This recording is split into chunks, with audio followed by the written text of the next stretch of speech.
They told him she was already dead, just not done breathing yet. The docking bay smelled like burnt circuitry and cold metal as Ethan Cole stood there, staring at what they dragged in on a rusted graph sled. She was tall, even curled in on herself, her skin a faint orange glow under the flickering strip lights, like a sunset trapped under frost. Payment's payment, the broker muttered, wiping grease off his hands. Take her or walk. Ethan didn't move. His ship's fuel gauge sat at 3%. 3. Enough for maybe 20 miles in vacuum drift before everything went silent. He looked at her again. No restraints. No chains. Just left there. Like nobody expected her to matter. A soft sound broke the hum of the bay. Not a word. Not quite pain. Just breath. Thin. Uneven. Still fighting. Ethan exhaled slowly, jaw tightening. Fine, he said, voice low. I'll take her. The broker laughed like it was a joke already forgotten. The transfer blinked green. Ownership confirmed.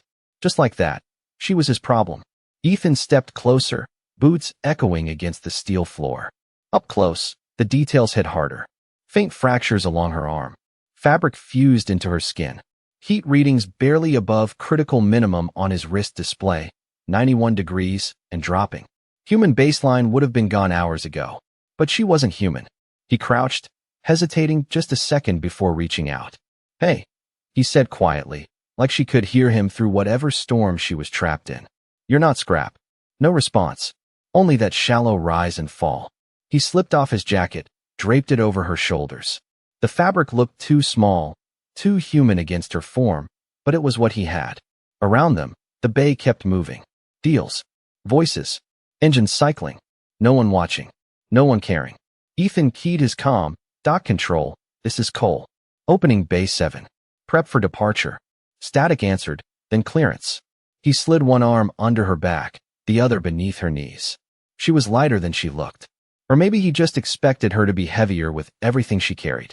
As he lifted her, her head tilted slightly, just enough for a strand of copper-like hair to fall away from. Her face. For a moment, just a moment, her eyes flickered open. Gold. Sharp. Aware. Not weak. Not broken. Watching him. Then gone again. Ethan froze mid-step, heart kicking once, hard. Yeah, he murmured under his breath, carrying her toward his ship. You're definitely not what they said you were. The ramp hissed open. Cold air met colder metal. And somewhere deep inside the silence, something unseen shifted, like a story that hadn't started yet, but already knew how it would end. The ship sealed behind him with a low metallic sigh, cutting off the noise of the station like a door closing on a bad decision. Inside, it was quieter, colder. The hum of aging systems filled the narrow corridors, steady but strained, like something working past its limits. Ethan laid her down on the med table, the surface flickering to life in pale blue scans that struggled to interpret what she was. Unknown biology. Unknown structure. Unknown everything. Of course you are, he muttered, pulling open a drawer of outdated medical supplies.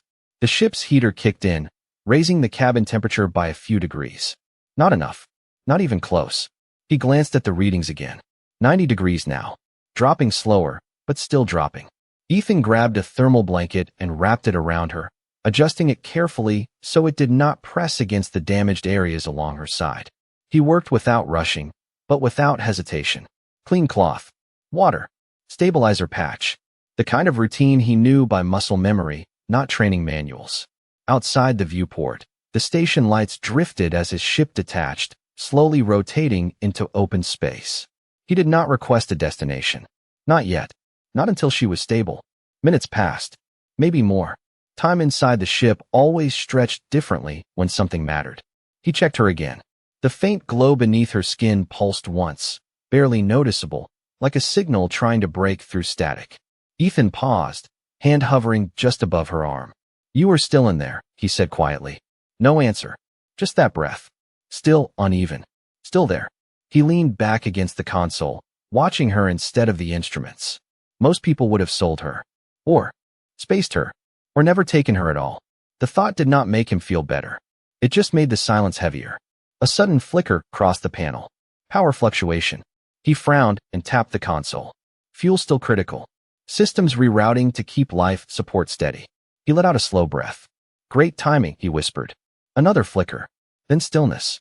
He looked back at her. For a second, nothing changed. Then her fingers moved. Just slightly. Not a reflex. Not random. Intentional. Ethan straightened, stepping closer. Hey, he said, softer now. Easy. You are safe.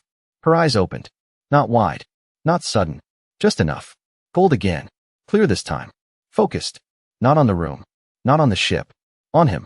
There was no confusion in that gaze. No fear. Only calculation. Like she was measuring him. Weighing something he could not see. His throat tightened slightly, though he did not know why. You are going to be okay, he added, because it felt like the right thing to say, even if he was not sure it was true. Her lips parted. No sound came out at first. Then, barely audible, a whisper. Not weak. Controlled. Why? Ethan blinked. Why what? Her eyes did not leave his. Why help? The question hung there, heavier than anything in the room. Ethan exhaled through his nose, glancing down at the stained cloth in his hand before looking back at her. He shrugged once, simple, honest. Because you needed it. No speech. No explanation. Just that. For a long moment, she said nothing. Then her gaze shifted, just slightly, as if something inside her had moved. Not changed. Not yet. But noticed. Outside, deep in the dark beyond the viewport, something unseen adjusted its course. And inside the ship, the silence felt different now. Not empty. Waiting. The ship drifted farther from the station, its engines quiet to conserve what little fuel remained, and inside that fragile silence Ethan could hear every system breathe, every circuit strain, every second counted in the soft ticking of a machine that was not built to carry mysteries like her. She did not close her eyes again. She lay there, still wrapped in the thermal blanket, watching him with that same steady, unblinking focus, as if sleep was something beneath her, or something she could not afford. Ethan pretended to adjust the console, but he could feel it, that gaze following every movement, not curious, not afraid, just aware. You should rest, he said after a while, keeping his voice even. Whatever your body is doing, it needs time. Her head tilted just slightly, a motion too precise to be weak. Time, she repeated, as if testing the weight of the word. Her voice was stronger now, not by much, but enough to carry intent. Ethan nodded. Yes, that thing most people run out of. A faint flicker passed through her expression. Not quite understanding. Not quite disagreement. Something in between. The med scanner pulsed again, recalibrating as if trying to learn her in real time. Her temperature had stopped dropping. It had not risen much, but it had stabilized, holding at 90 degrees. Impossible by human standards. Not impossible for her. Ethan noticed. He did not comment. He simply adjusted the blanket again, slower this time, giving her space, like approaching a wild animal that had not decided whether to trust or disappear. She watched his hands. Not the tools. Not the equipment. His hands. As if that was where the answer lived. Minutes stretched. The ship rotated slowly, distant stars shifting beyond the viewport like quiet witnesses. Then her fingers moved again, more deliberate this time, brushing lightly against the edge of the blanket. Not testing the fabric. Testing control. Ethan leaned against the console, arms crossed loosely, giving her room but not distance. You keep looking at me like you are solving something, he said, a hint of dry humor slipping through. Find anything interesting yet? Her eyes lifted to meet his. This time, there was something new in them. Not softness. Not yet. But something less distant. You are inefficient, she said calmly. Ethan blinked once, then let out a short breath that almost sounded like a laugh. Yeah, I have been told that.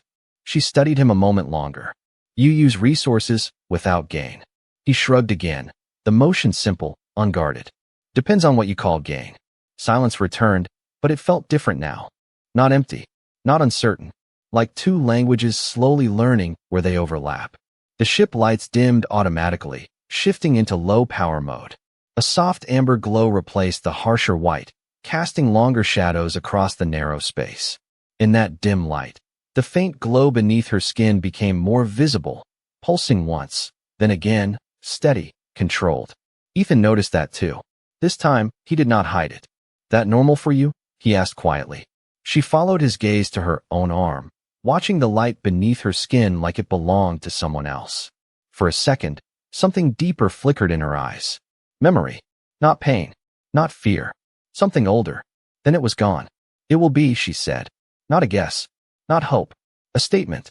Ethan pushed off the console, stepping closer again, not out of urgency, but because something about that answer settled differently in his chest. All right, he said softly. Then we will get you there. She looked at him again, longer this time, as if measuring not just his words, but the space behind them. Outside, far beyond the reach of his failing sensors, something vast adjusted its trajectory, responding not to distress, but to presence.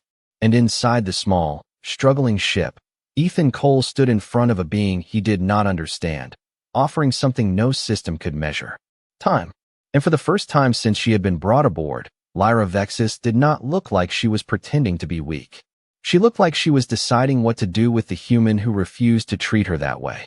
The ship's low-fuel alarm chimed once, soft but insistent, like a reminder that time was not something Ethan could afford to waste.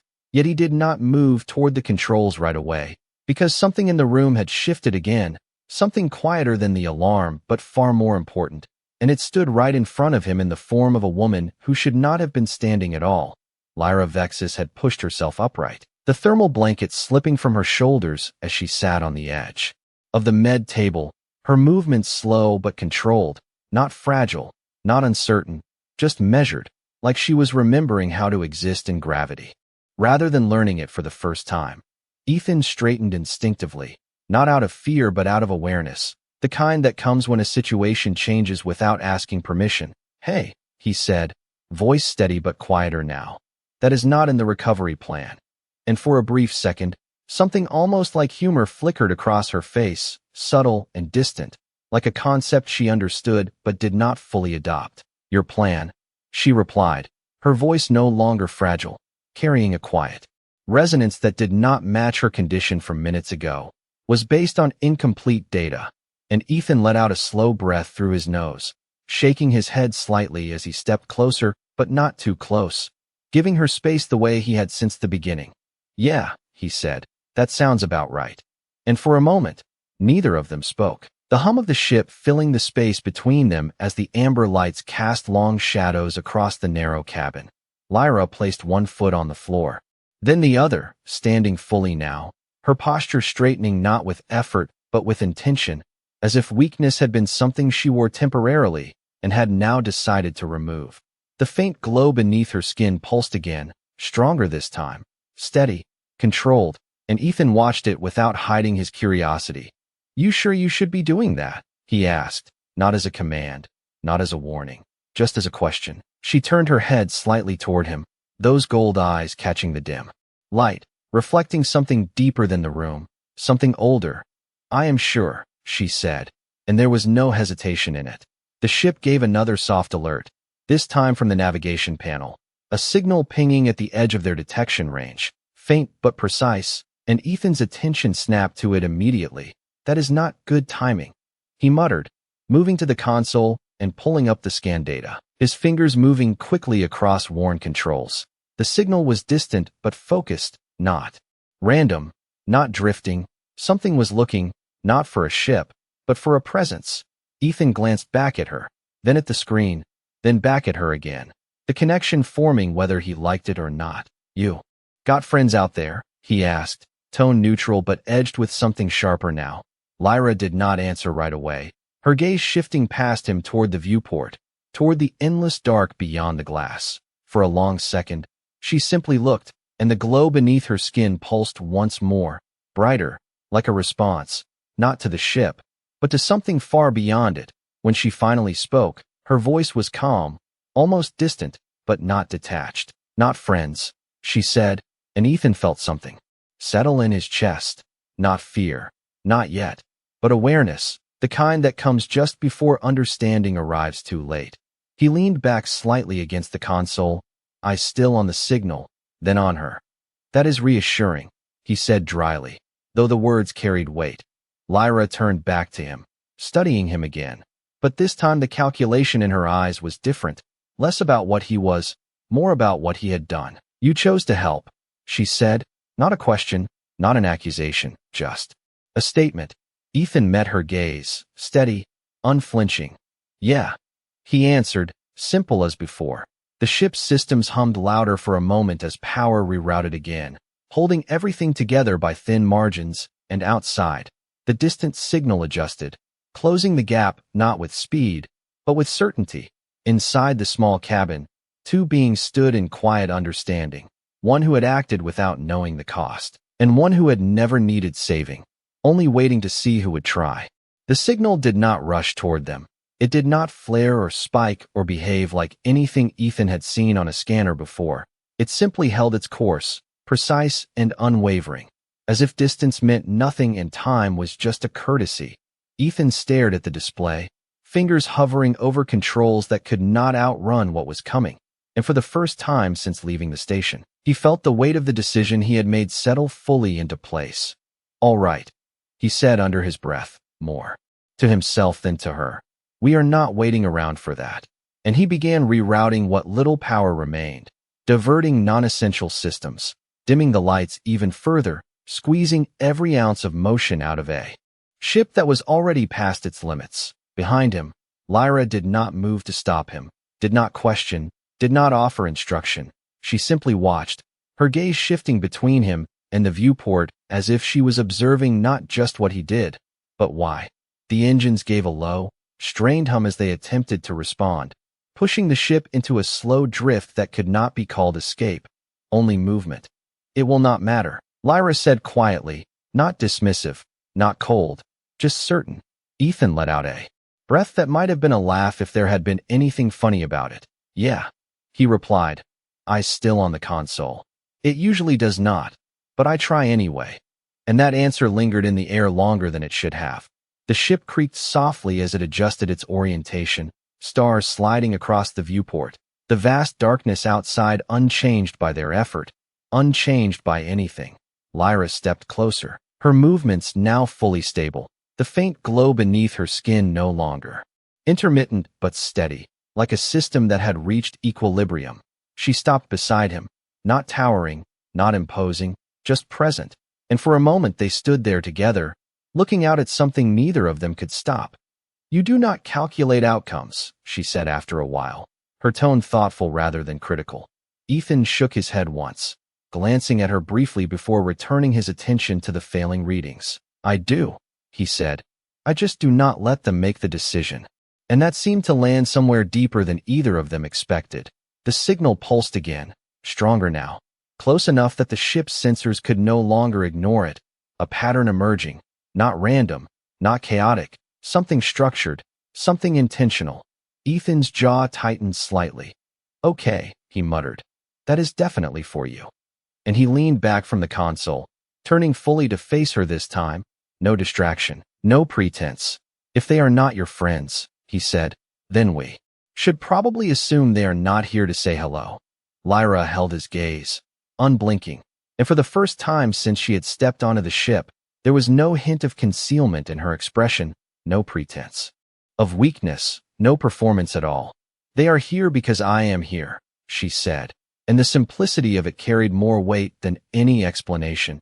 Ethan nodded slowly, absorbing that without flinching, without stepping back. "Figures," he replied, voice steady. "Things usually show up when they are not invited." And for a brief second, something almost like approval flickered across her features, subtle but unmistakable. The ship's systems chimed again, louder this time, proximity alert rising. And the faint outline of something massive began to take shape at the far edge of the viewport. Not fully visible, not yet, but present in a way that made the emptiness of space feel suddenly occupied.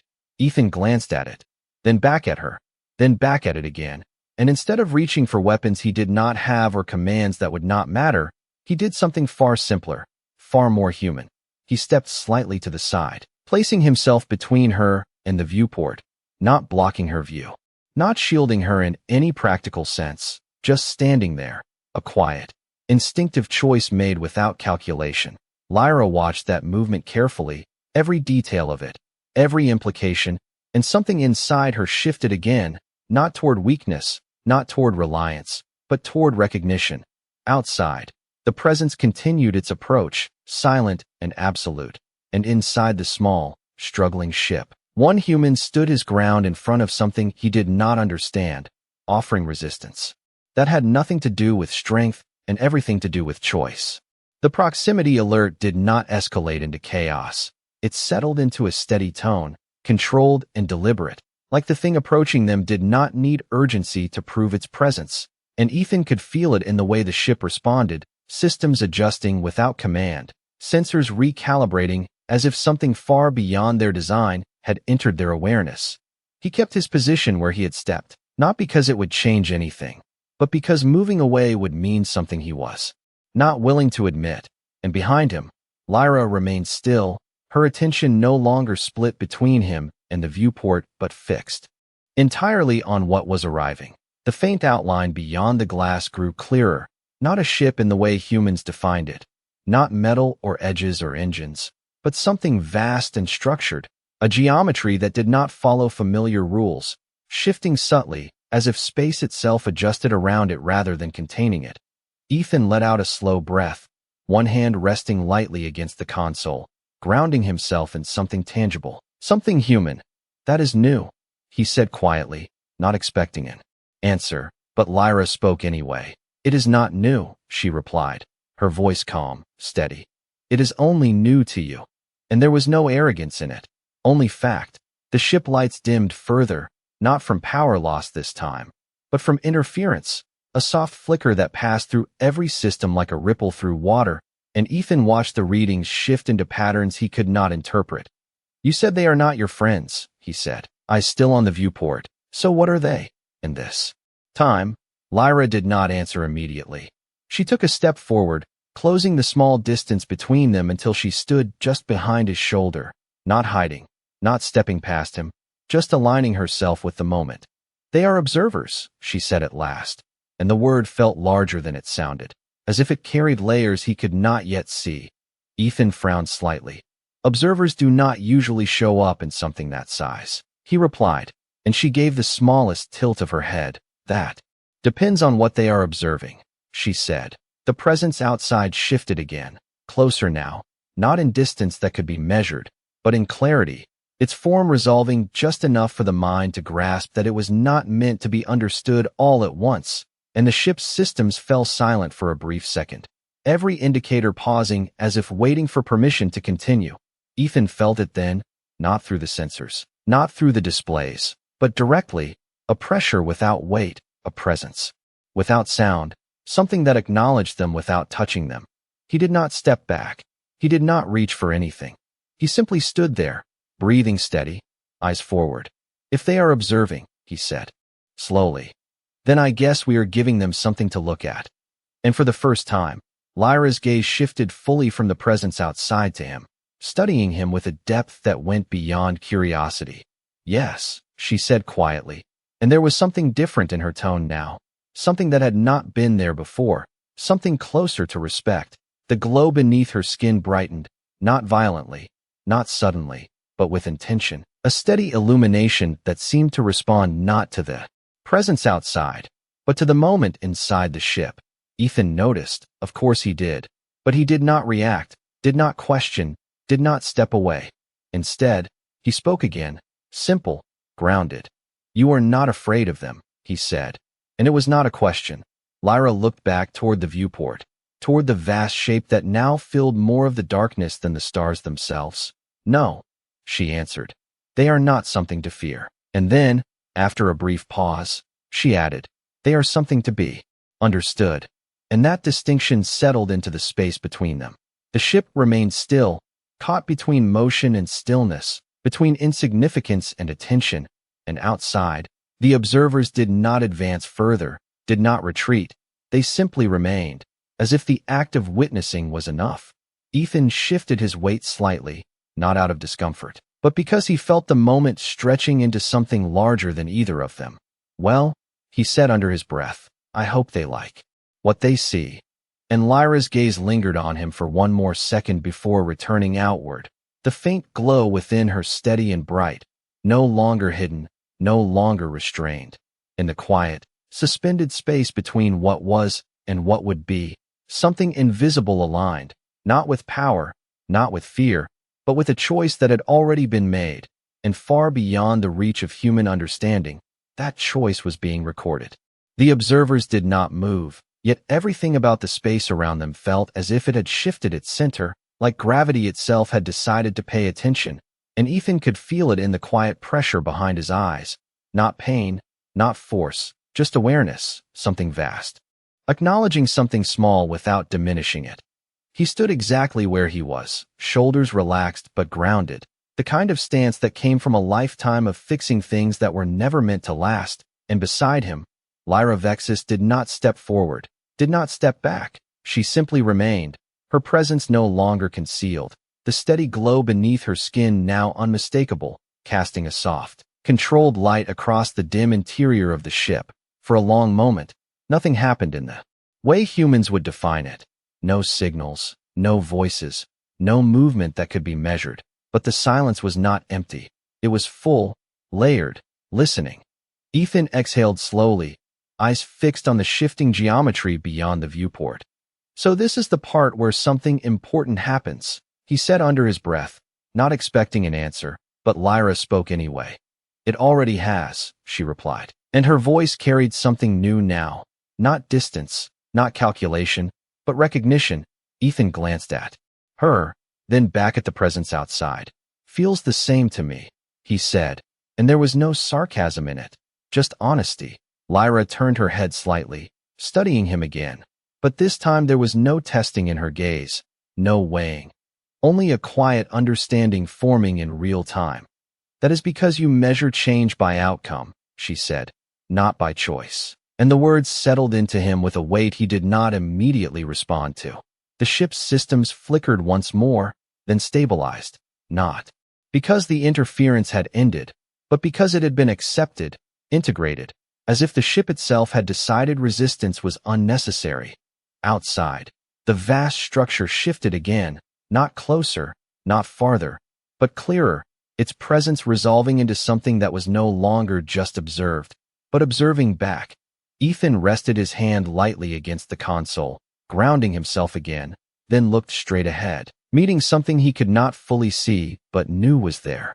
Well, he said, quietly, if they are watching, they are getting the full show, and there was a subtle steadiness in his voice, not defiance, not bravado, just a refusal to be anything other than what he was. Lyra's gaze lingered on him for a fraction longer than before, and something inside her shifted, not toward power, not toward dominance, but toward something far less familiar, something she had not expected to find in a being like him.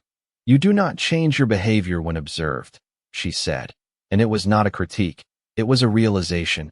Ethan shook his head slightly, a faint breath of a laugh escaping him. I barely change it when I am alone, he replied, and that answer, simple and unguarded, carried more weight than anything else he had said.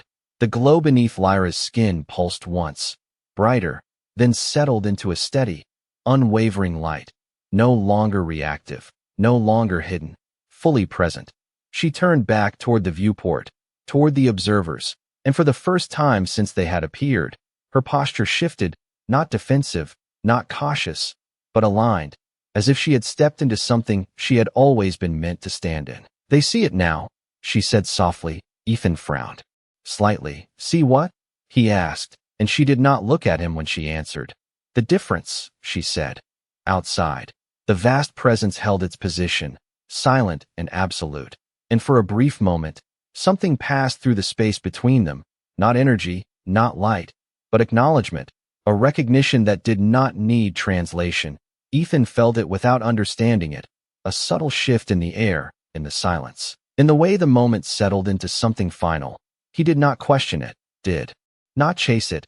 He simply stood there, exactly as he had been, unchanged, and that was the point. Lyra closed her eyes for a brief second, not in weakness, not in retreat, but in acceptance, and when she opened them again, the gold within them was no longer calculating, no longer distant. It was certain. The observers did not need to move, did not need to speak, because what they had come to witness had already been decided, not by power, not by survival, but by a single, quiet choice made in a broken docking bay by a human who did not ask what he would gain. And in that moment, Lyra Vexis understood something she had never needed to understand before, not about them, not about the vast presence beyond. The the stars, but about him, and why that choice mattered more than anything they could measure. The silence did not break. It deepened, like a moment stretching beyond time itself, and Ethan could feel that whatever had been decided was no longer waiting for permission. It was already in motion.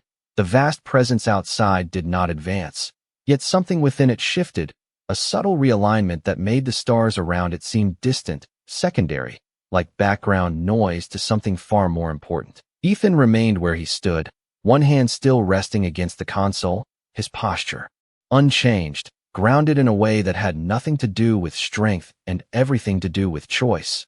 And beside him, Lyra Vexus took one step forward, then another, not toward the viewport, not toward the presence, but into herself, into something she had not fully allowed until now.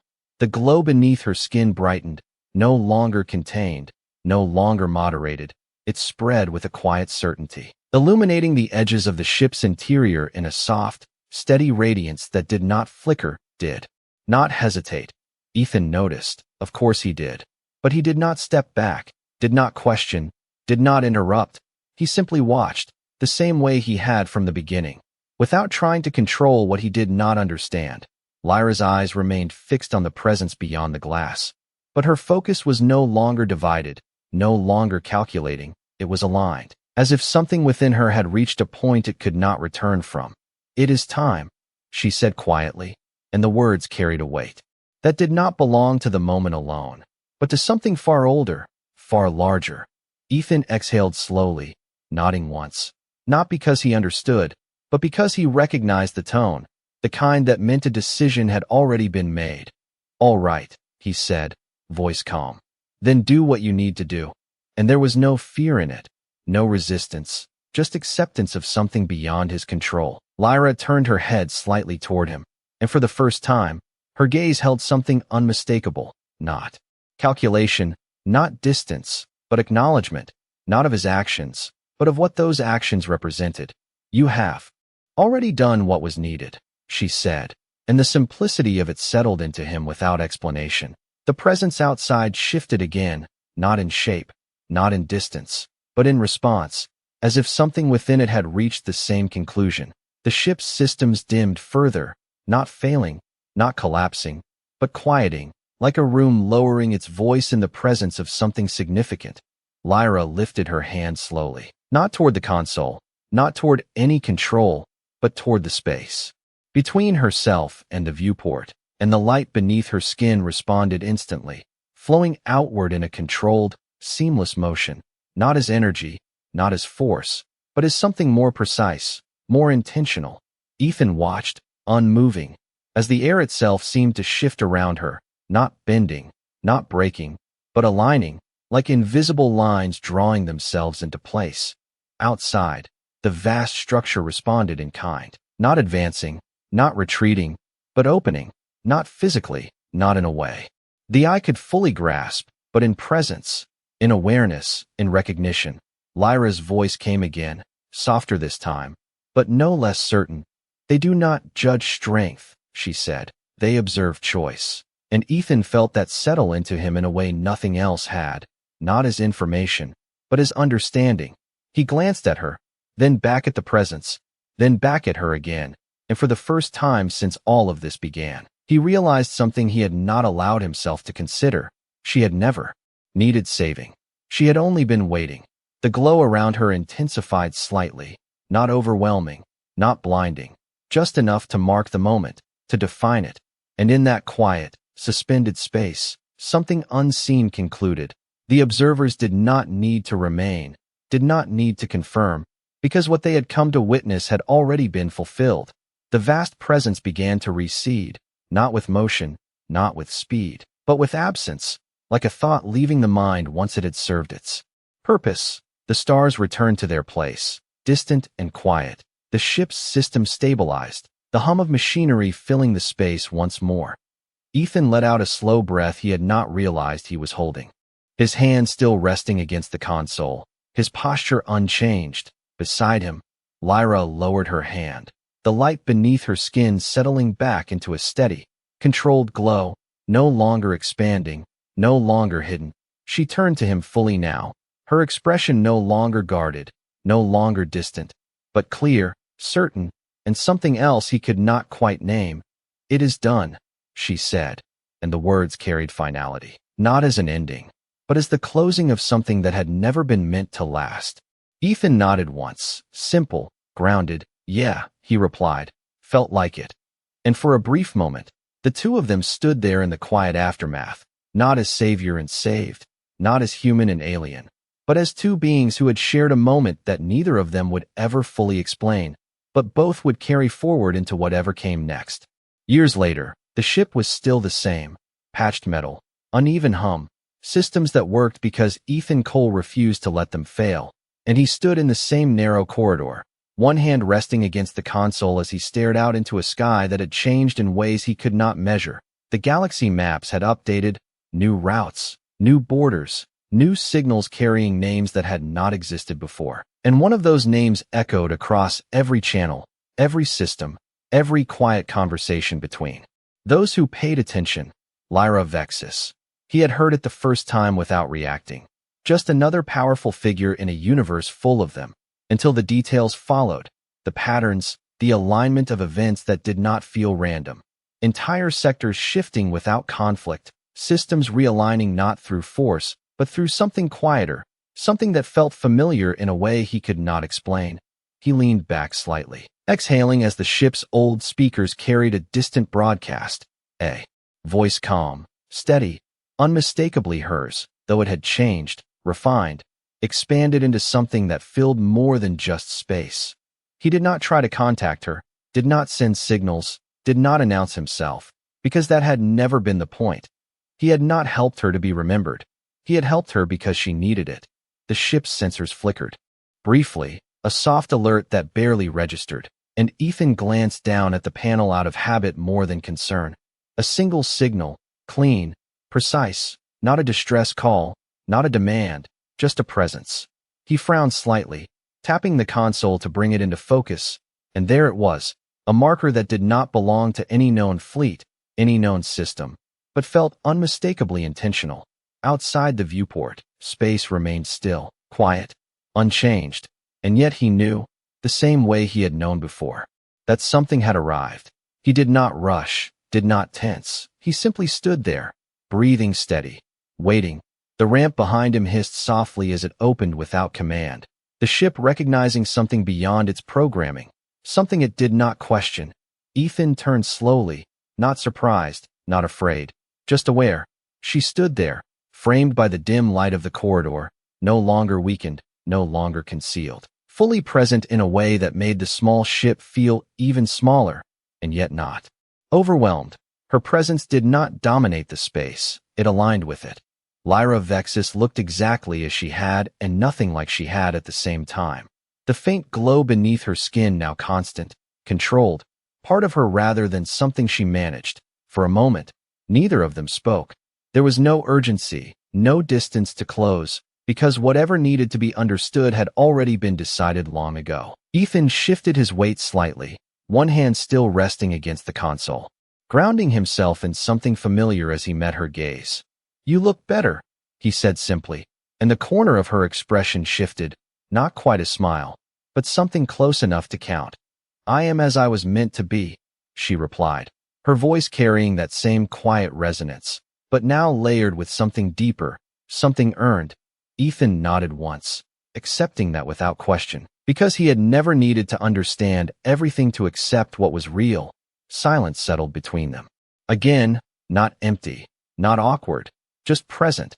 Lyra stepped forward, one slow, deliberate movement, closing the space not as a ruler, not as something above him, but as someone who remembered exactly where it had started. "They observed," she said softly, her gaze steady. "And they chose." And Ethan exhaled quietly, a faint breath of recognition passing through him. "Yeah," he replied. "Figured they would." And for a brief moment, something unspoken passed between them, not about power, not about what she had become, but about what had made it possible. Lyra's gaze softened, not in weakness, but in clarity, in understanding that had taken time, distance, and something far beyond either of them to fully form. "3 galaxies follow my command," she said, not with pride, not with weight, just as a fact, and Ethan gave a small nod, as if she had told him the weather. That is a lot of responsibility, he said, voice steady, grounded. She studied him for a second longer, then added, quieter now. None of it would exist without that moment. And Ethan did not look away, did not deflect. He simply stood there, the same man he had been in the docking bay, unchanged in the ways that mattered. You did the rest, he said, and that was all he offered. Lyra held his gaze, and for the first time, the distance between who she was and what she had become disappeared entirely, leaving only the truth beneath it. No, she said gently. I chose because you did. And the silence that followed was not heavy, not unresolved. It was complete. Outside, the stars stretched endlessly, unchanged by titles, by power, by anything that claimed to command them. And inside the small, worn ship, the moment settled into something that did not need to be repeated, did not